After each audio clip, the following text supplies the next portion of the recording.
శ్రీమంతుడు సర్వోన్నతుడైన దేవునికి మహిమ కలుగునుగాక.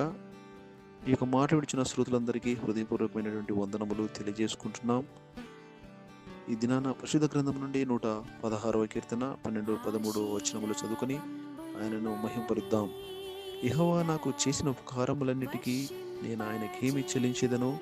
రక్షణ పాత్రను చేతపుచ్చుకొని యెహోవా నామము నా ప్రార్థన చేసేదను. ఈ యొక్క వచన విషయమై మనము ఆలోచన చేస్తే మనము నూతన మనసు గురించి తెలుసుకుంటాం. క్రైస్తవ జయ జీవిత రహస్యము ఏమిటి అని అంటే, మన శరీరాన్ని దాని ఇచ్చలతో ఎంతవరకు నాశనం చేశామనే దాని మీద ఆధారపడి ఉంటున్నది. మనం నూతన సృష్టిగా దేవుడిచ్చిన సర్వాంగములతో ఆయనను మహిమపరచాలి.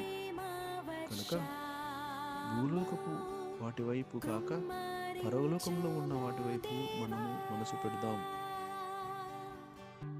24 గంటలు టీవీపై కాక దేవుని వాక్యం చదవడంలో కనువిందు చేద్దాం. ఎప్పుడు సెల్ ఫోన్లో గడపక మన చెవులను పరిశుద్ధాత్మ స్వరాన్ని వినుటకు అప్పగిద్దాం.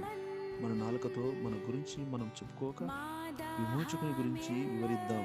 మన హృదయాన్ని పగ అసూయలతో కాక దేవుని ప్రేమానురాగములతో నింపుకుందాం. మన చేతులు అక్రమాలను చేయకుండా మన రక్షకుని కొరకు అవిరామంగా పనిచేద్దాం.